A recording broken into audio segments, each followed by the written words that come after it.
So welcome to another car, and welcome to my new favourite manufacturer logo in the entire game. Stop it. It's calling me, Mike. What? Yo, I can't help it, but it's calling just stop me. it. Stop. What the hell is wrong with you? Just leave it alone. Yo, leave it alone. Leave Mark. Oh! Pop that shit, man. Nasty, Leave Mike. it alone.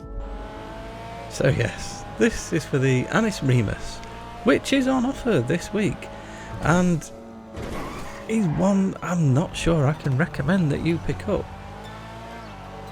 and probably for the reasons you're expecting. So it's not that it's a bad car, it really isn't. The handling is great, it really responds well, it's fun to drive, it's fun to handle, it's fun to just have a play around with. And if you think you recognise this car, well, that might be because maybe you do. So this is another one of my movie cars, and I've got to admit this is probably one of my favourite from the series, and this is Ahhh's Mona Lisa. Not a great film, but it is a great car, and there's only one place to test this.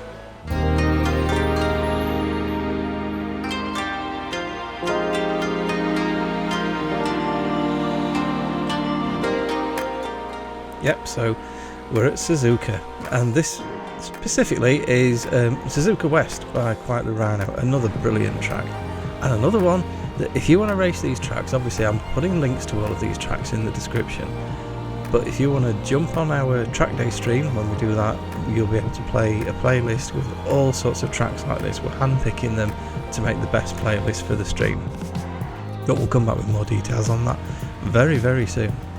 So what's it like on the track? Well, on the track it's just as much good fun as on the road.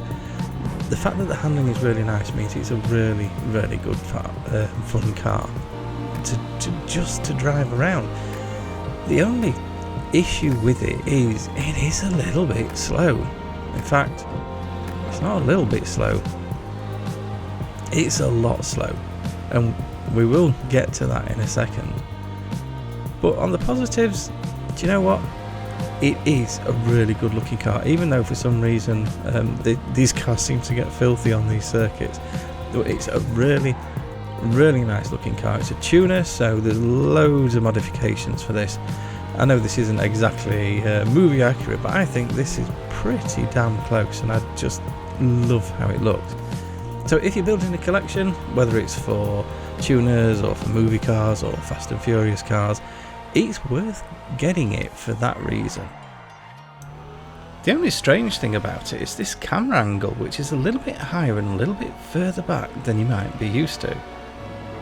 But back to the car in general, well, let's have a look at the top speed first.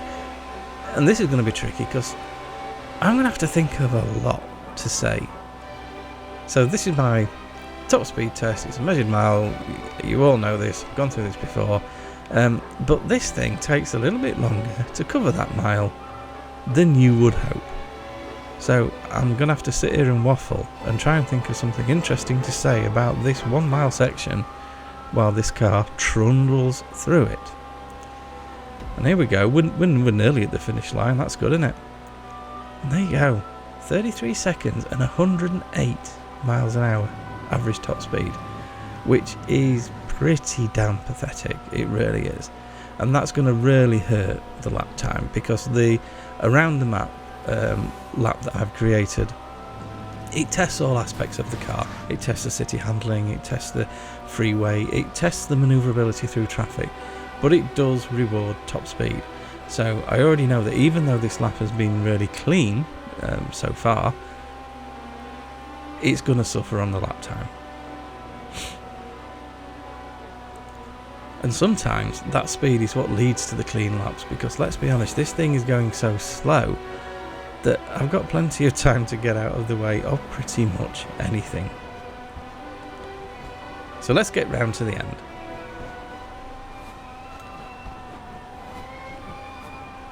So coming round here, what are final thoughts and reviews on this? Well, it is on offer this week. It's normally just under 1.4 million. There is a trade price, which puts it just over $1 million. So if you've got the trade price and you're buying it on offer, then you're going to be getting this thing for sort of 650,000 ish, something like that, which let's be honest, that's not a lot for a car in GTA Online. But you could also argue that you're not actually getting a lot of car for that. And you're getting a little bit less car now that I've powered it into a lamppost, or telegraph pole, should I say. So is it worth it? I would say this is one for the collectors. You're not going to win any races unless you've got catch up on.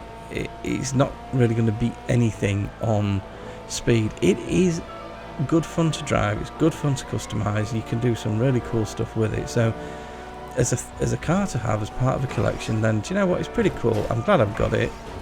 It sits in my movie car garage with all my other Fast and Furious cars, and it's nice to build a whole garage around one particular film. And yes, I know some of the films are a bit cack, but the cars are good.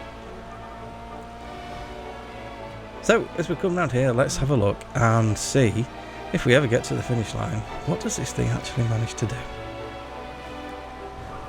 So bearing in mind that that was a clean lap,